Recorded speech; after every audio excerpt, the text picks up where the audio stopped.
Hello everyone, very good evening to all of you. आज के video में 8 मई 2023 के करंट अफेयर डिस्कस करेंगे। पीडीएफ आप करंट अफेयर का स्टैटिक जीके के साथ एग्जाम इंजन एप्लीकेशन से डाउनलोड कर सकते हैं। जब भी आप एग्जाम इंजन एप्लीकेशन डाउनलोड करें तो 5 स्टार रेटिंग देना ना भूलिए, क्योंकि ये आपका प्यार ही है जो कि हमें हौसला बनाए रखने में मदद करता है। Exam engine application daily free study material तो आपको देता ही है प्रीमियम क्वालिटी का। इसके अलावा सबसे सस्ती फीस के साथ रिकॉर्डेड एंड लाइव कोर्सेज भी आपको देता है। तो 5 स्टार रेटिंग एग्जाम इंजन के लिए बनती है। शुरू करते हैं आज का वीडियो, लेकिन पहले बात करेंगे कल के क्वेश्चन की। कल मैंने आपसे एक क्वेश्चन सीधा सा ये पूछा था कि एक वर्ड यूज किया जाता है जिसको बोलते हैं ऑर्निथोलॉजी। ये जो वर्ड है ये किस चीज के अध्ययन को बोला जाता है? तो दरअसल ऑर्निथोलॉजी जो है ये स्टडी ऑफ बर्ड्स को बोला जाता है। जब आप पक्षियों का अध्ययन करते हो तो उसी को बोला जाता है ऑर्निथोलॉजी। अगर आपसे पूछा जाए स्टडी ऑफ कॉइन को क्या बोलते हैं, तो इसको बोलते हैं न्यूमिस्मैटिक। क्या बोलते हैं? न्यूमिस्मैटिक। इसी तरीके से स्टडी ऑफ इंसेक्ट्स मतलब कीड़ों के अध्ययन को क्या बोलते हैं? इसको बोलते हैं एंटोमोलॉजी। एंटोमोलॉजी।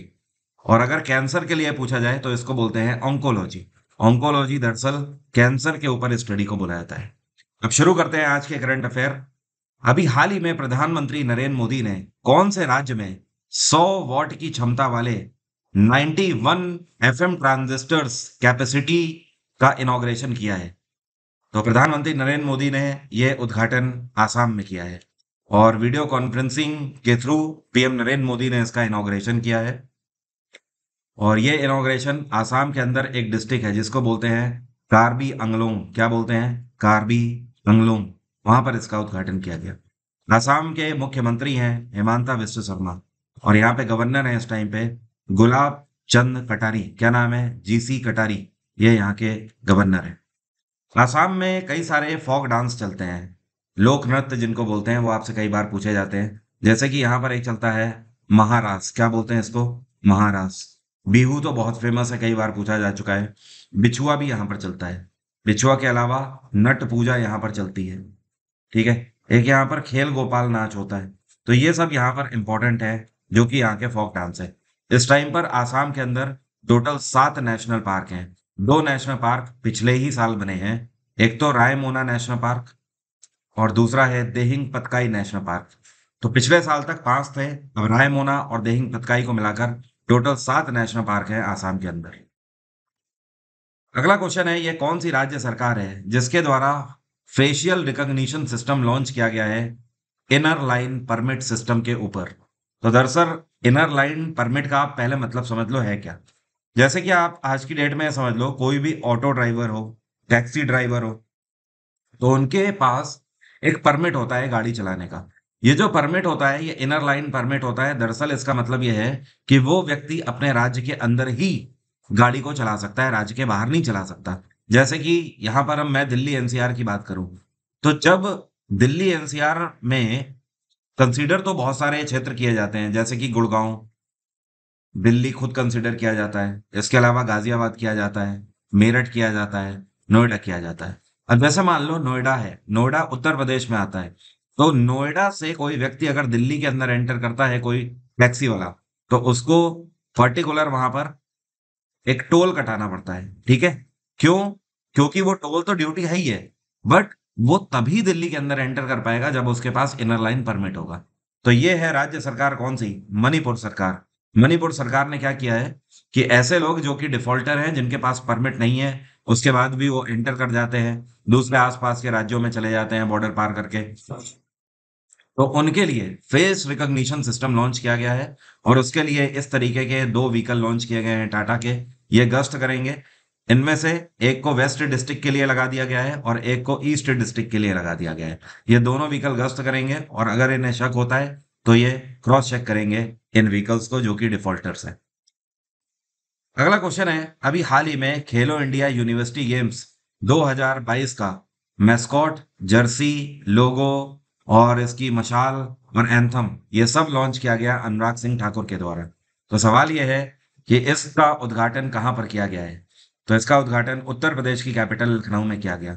योगी आदित्यनाथ भी वहां पर मौजूद थे। इस बार का जो खेलो इंडिया यूनिवर्सिटी गेम है यह लखनऊ में ही आयोजित किया जाएगा और लखनऊ में यूनिवर्सिटी है बीबीडी यूनिवर्सिटी। इसको बोलते हैं बाबू बनारसी दास यूनिवर्सिटी। और इस बार के खेलो इंडिया शुरू होने जा रहे हैं 23 मई से, और ये कब तक चलेंगे? 3 जून तक चलेंगे। इस बार के खेलो इंडिया में लगभग पूरे भारत भर से 200 यूनिवर्सिटीज हिस्सा ले रही हैं, और जिसमें से 7,000 खिलाड़ी हिस्सा ले रहे हैं यहाँ पर। अपार्ट फ्रॉम दिस अगर बात करें कि इस बार का ऑफिशियल मैस्कॉट क्या है, तो ये देखिए अनुराग सिंह ठाकुर के हाथ में क्या है, ये है बारहसिंगा। और ये जो यहाँ पर आपको खड़ा दिखाई दे रहा है, ये मैस्कॉट है, शुभांकर है। ये भी बारहसिंगा को प्रतीत कर रहा है। और इसका नाम क्या है, तो ये भी आप ध्यान रखना, ये इंपॉर्टेंट है। इसका नाम है जीतू। क्या नाम रखा गया है इसका? जीतू। तो इस बार का ऑफिशियल मैस्कॉट बारहसिंगा है, जिसका नाम है जीतू। इतना आप ध्यान रखिएगा। अगला क्वेश्चन है, दुबई बेस्ड एयरलाइन है जिसका नाम है एमिरेट्स। वैसे ज्यादातर लोग हमारे देश में इसको एमिरेट्स बोलते हैं, लेकिन इसका सही प्रोनाउंसिएशन है एमिराती। क्या इसको बोला जाता है? एमिराती। तो एमिराती के द्वारा अभी हाल ही में दुनिया का पहला robotic check in assistant launch किया गया है। इसका नाम क्या है? तो ये जो आपको दिख रहा है ना, रोबोटिक चेक इन असिस्टेंट, इसका नाम रखा गया है सारा। अब जब आप एयरपोर्ट में जाते हो तो आपका चेक इन होता है, और उस टाइम पर आपको बोर्डिंग पास की भी जरूरत पड़ती है। तो ये जो सारा है, सारा से आप फ्लाइट की डिटेल भी ले सकते हो, सारा से आप बोर्डिंग पास भी अपना जनरेट कर सकते हो। यहाँ पर आप देख रहे हो ना, तो आप डिटेल डालिए, आपको बोर्डिंग पास भी मिल जाएगा। इतना ही नहीं, ये जो रोबोट है जिसका नाम है सारा, ये मूवेबल भी है, मतलब पोर्टेबल है। ये एयरपोर्ट में एक से दूसरी जगह घूम भी सकती है, ठीक है। और सारा आपको आपकी बेंच तक पहुंच के मदद कर सकती है। तो इसको लॉन्च किया है यूनाइटेड अरब अमीरात ने। और ध्यान रखिएगा, यूएई इस साल एआई बेस्ड समिट भी कर रहा है, आर्टिफिशियल इंटेलिजेंस बेस्ड समिट, जिसमें दुनिया भर के 50 से ज्यादा देश हिस्सा ले रहे हैं। यूनाइटेड अरब अमीरात ने दुनिया की पहली आर्टिफिशियल इंटेलिजेंस यूनिवर्सिटी भी खोली थी।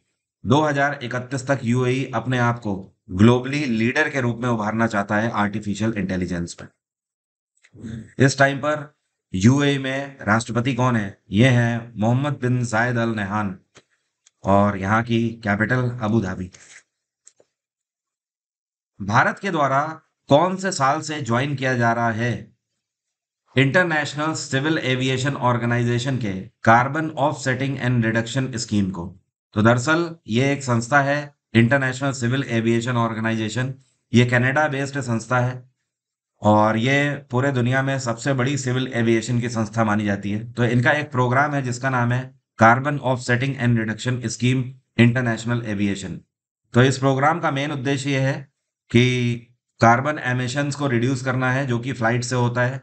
इसके बाद दूसरा इनका फोकस ये है कि दुनिया भर में जो भी फ्लाइट्स हैं, उनको ज्यादा से ज्यादा मैनेजेरियल थिंग्स में लाया जाए, मतलब ज्यादा से ज्यादा एफिशिएंट किया जाए, कम से कम फ्यूल की जरूरत पड़े। ये सारे इनके मेन मुद्दे हैं। तो इसको भारत सरकार ज्वाइन करने जा रही है, कब से? 2027 से भारत इस प्रोग्राम को ज्वाइन कर रहा है।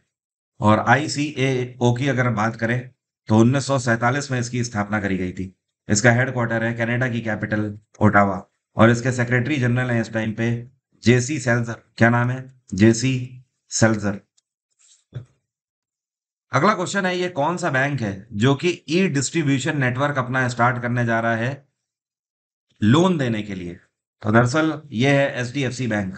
और आपको याद होगा 3 से 4 दिन पहले मैंने आपको बताया था कि एचडीएफसी बैंक रूरल एरियाज में बैंकिंग पहुंचाने के लिए बिजनेस करस्पॉन्डेंट्स को हायर कर रहे हैं। जिसके लिए आपको याद होगा मैंने आपको बताया था कि एक व्यक्ति है जो कि बैंक से लेन देन करेगा और गांव में जाकर एक मशीन के थ्रू लोगों का लेन देन करवाएगा। मतलब ऐसे गांव जहां की पॉपुलेशन 2000 से कम है और आसपास बैंक नहीं है, तो लोगों को उनके घर में ही सारी बैंकिंग फैसिलिटी मिलेगी। याद आ गया होगा आपको। तो एचडीएफसी अब क्या कह रहा है, अब ये इनका कहना है कि गांव में जो बिजनेस करस्पॉन्डेंस एजेंट होगा ना, जिसका नाम होगा बीसीए जिसको बोला जा रहा है, तो वही आपको लोन भी प्रोवाइड कराने का काम करेगा। ये है दरअसल इसका मेन उद्देश्य। और अगले 12 से 15 महीनों में एचडीएफसी बैंक इसको ग्राउंड लेवल पर अप्लाई करने में सक्षम हो जाएगा। एचडीएफसी बैंक की स्थापना 1994 में करी गई थी। हेडक्वार्टर है मुंबई, और इसके चेयरपर्सन है अतानु चक्रवर्ती। एचडीएफसी बैंक के सीईओ कौन है? शशिधर जगदीशन। शशिधर जगदीशन को अगले 5 साल के लिए अभी हाल ही में फिर से अपॉइंट कर दिया गया था एचडीएफसी बैंक के। अगला क्वेश्चन है, ये कौन सा पेमेंट बैंक है जिसके द्वारा फेस ऑथेंटिकेशन आधार एनेबल्ड पेमेंट सिस्टम के लिए लॉन्च किया गया है? तो ये है एयरटेल पेमेंट बैंक। और एयरटेल पेमेंट बैंक का सीधा सा ये कहना है कि अगर आप आधार बेस्ड कोई भी लेन देन करते हो यूपीआई में, तो आपको फेस ऑथेंटिकेशन भी करना होगा। मतलब अब इनका एप्लीकेशन आपसे फेस आइडेंटिफिकेशन मांगेगा। आपको अपना चेहरा अब इनके स्कैनर पे स्कैन कराना होगा, और वो आपकी आईडी, एक यूनिक आईडी जनरेट करेगा। जब भी आप ट्रांजैक्शन करोगे तो आप अपने सामने फोन को रखिए, इनका स्कैनर जब तक आपका फेस आइडेंटिफाई नहीं कर लेगा तब तक आप ट्रांजैक्शन नहीं कर पाओगे। तो ट्रांजैक्शंस के लिए एक बेहतर सिक्योरिटी विकल्प लेकर आए हैं एयरटेल पेमेंट बैंक। इस बैंक की स्थापना 2016 में एयरटेल ने करी थी। हेडक्वार्टर है इसका नई दिल्ली, और इसके सीईओ हैं अनुब्रत बिस्वास। क्या नाम है? अनुब्रत बिस्वास। और आपको बताऊं, ये जो particular face authentication system launch कर रहा है एयरटेल पेमेंट बैंक, इसको इन्होंने एनपीसीआई के साथ मिलकर लॉन्च किया है, national payment corporation of India. NPCI की स्थापना साल 2008 में करी गई थी। इसका हेडक्वार्टर है मुंबई। इसका सीईओ कौन है? दिलीप असबे। कौन है? दिलीप असबे।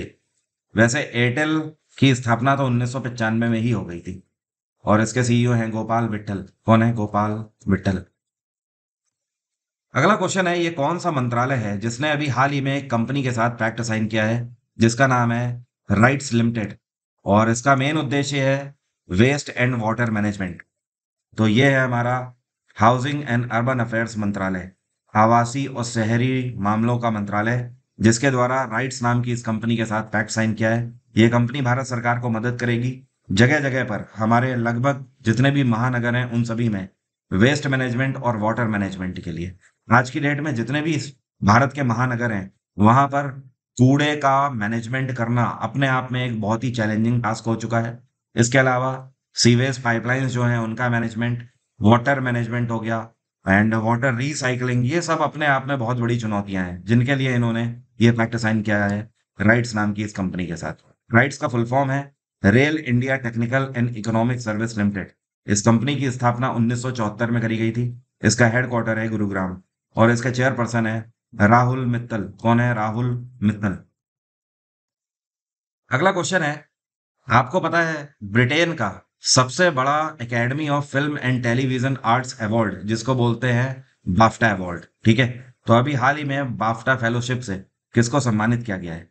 तो जो आपको पिक्चर में दिखाई दे रही है, यह भारतीय मूल की ब्रिटिश है। इनका नाम है मीरा स्याल। इनको सम्मानित किया गया है इस बार के बाफ्टा फेलोशिप से। और दरअसल ये कौन है? ये फिल्म एंड टेलीविजन आर्टिस्ट है। इतना ही नहीं, ये राइटर भी हैं। तो इन्होंने ब्रिटेन के कई सारे टेलीविजन सीरियल्स पर भी काम किया हुआ है, जिसके लिए इनको सम्मानित किया गया है बाफ्टा फेलोशिप से। अभी हाल ही में UNESCO world press freedom prize 2023 से कितने लोगों को सम्मानित किया गया है? आज के सबसे इंपॉर्टेंट क्वेश्चन में से एक है ये। तो UNESCO world press freedom prize 2023 से टोटल 3 लोगों को अभी हाल ही में यूनेस्को ने सम्मानित किया है। ये 3 लोग कौन है? एक तो है नीलुफर हामिदी, दूसरे हैं इलाही मोहम्मदी, और तीसरी है नरगिस मोहम्मदी। अब इन तीनों के बारे में जान लीजिए। ये तीनों पत्रकार हैं, और ये तीनों ईरानियन पत्रकार हैं।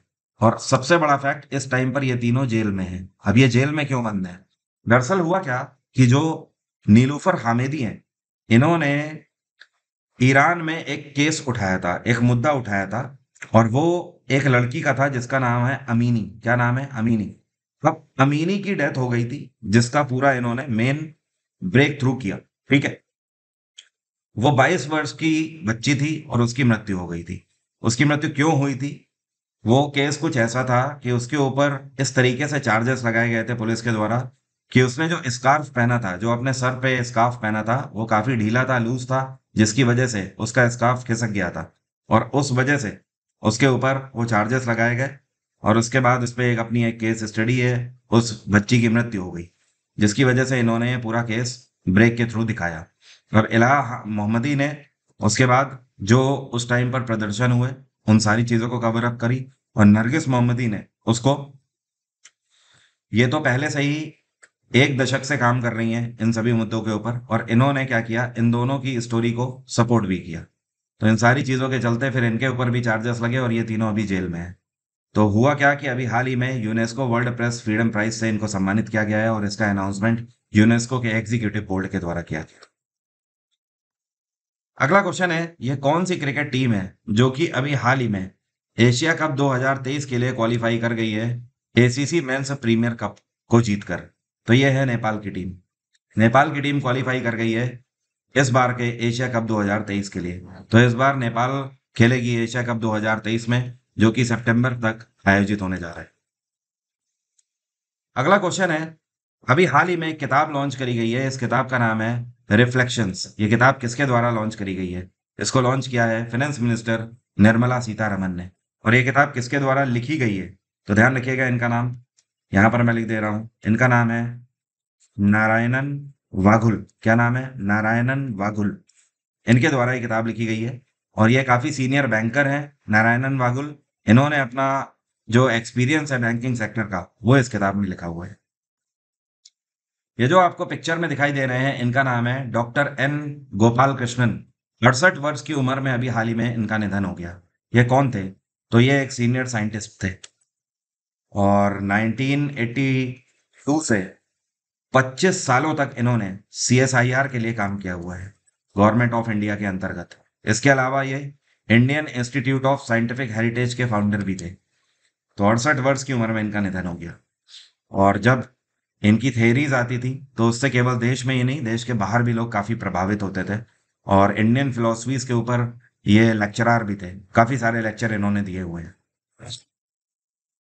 ये कौन सा आईआईटी है जिसके द्वारा अभी हाल ही में एक cyber security skill programme launch किया गया है और इसको national mission on interdisciplinary cyber physical system के अंतर्गत लॉन्च किया गया है? तो कहने का मतलब यह है कि भारत सरकार की गाइडलाइंस के अंतर्गत साइबर सिक्योरिटी स्किल प्रोग्राम को कौन सा आईआईटी ने लॉन्च किया है? आईआईटी कानपुर। और साइबर सिक्योरिटी आपको पता ही है आज की डेट में कितना अहम मुद्दा है। दुनिया का लगभग हर एक देश इस पर फोकस कर रहा है, क्योंकि आज की डेट में साइबर वॉर भी अपने आप में जंग लड़ने का एक बड़ा तरीका बन चुका है। अभी आपने देखा हाल ही में रशिया और यूक्रेन के बीच में भी साइबर वॉर्स हुए। भारत और चाइना के बीच में भी साइबर वॉर कई बार हो चुके हैं। भारत पाकिस्तान के भी बीच में हो चुके हैं। अमेरिका और जापान के बीच में भी साइबर वॉर हो चुके हैं। तो साइबर वॉर आज की डेट में बहुत अहम पहलू रखता है दुनिया भर में चीजों को। कभी अगर देखा जाए डिप्लोमेटिक रिलेशन में, तो कई बार समीकरणों को उल्टा करने में काम भी आता है cyber security. After all data is everything. और अभी कुछ टाइम पहले नाटो ने एक साइबर डिफेंस एक्सरसाइज कंडक्ट करी है, जिसका नाम क्या है? इसका नाम है लॉक्ड शील्ड। क्या नाम है? Locked shield. अब मेरा आज का सवाल आपसे, आप में से कितने लोग बता सकते हो ये कौन सा विटामिन है जिसका साइंटिफिक नेम थायमिन है? कमेंट बॉक्स में जल्दी से लिखकर बताइए। एग्जाम इंजन एप्लीकेशन पे आप मुझे फॉलो कर सकते हो 2023 के सीजीएल के लिए, या उसके बाद जितने भी एग्जाम है एसएससी के या कोई भी डिफेंस या वनडे एग्जामिनेशन है, पूरे साल भर इस बार एग्जाम लगे हुए हैं, कैलेंडर आ चुका है। तो आप न्यू जीएस जीके का फाउंडेशन बैच मेरा ज्वाइन कर सकते हो। ये बैच आपको एग्जाम इंजन पे मिल जाएगा। इस बैच की खास बात है, इसमें वीओडी प्लस लाइव क्लासेस चल रही हैं। इसमें मैं वन लाइनर के फॉर्म में लाइव क्लासेस ले रहा हूँ। एक बार आप जैसे ही इस बैच को एनरोल करते हो, एक ही बार में आपको सारी थ्योरी क्लासेस मिल जाती हैं रिकॉर्डेड फॉर्म में, history, polity, geography, science, economics की। और साथ में साइंस की क्लासेस इसमें लाइव चल रही हैं, फिजिक्स, केमिस्ट्री, बायो की। पीडीएफ वगैरह वो सारी चीजें इसमें अवेलेबल है। एग्जाम इंजन एप्लीकेशन पे आप रिकॉर्डेड बैच भी ले सकते हो मेरे। केवल हिस्ट्री, केवल पॉलिटी, ऐसे ऑप्शंस भी अवेलेबल है। मॉक टेस्ट देना बहुत जरूरी है, मॉक टेस्ट भी ऑप्शन अवेलेबल है। 1840 ऑनलाइन मॉक टेस्ट सिर्फ आपको 390 रुपए में मिल जाते हैं। इसमें खास बात यह है, फुल लेंथ मॉक भी आप दे सकते हो, सब्जेक्ट वाइज भी दे सकते हो, टॉपिक वाइज भी और एग्जाम वाइज भी। 1 साल की वैलिडिटी इसमें रहेगी। आज की बात यहीं तक रहेगी। Thank you so much, have a nice day, take care, bye bye. आपका दिन मंगलमय हो।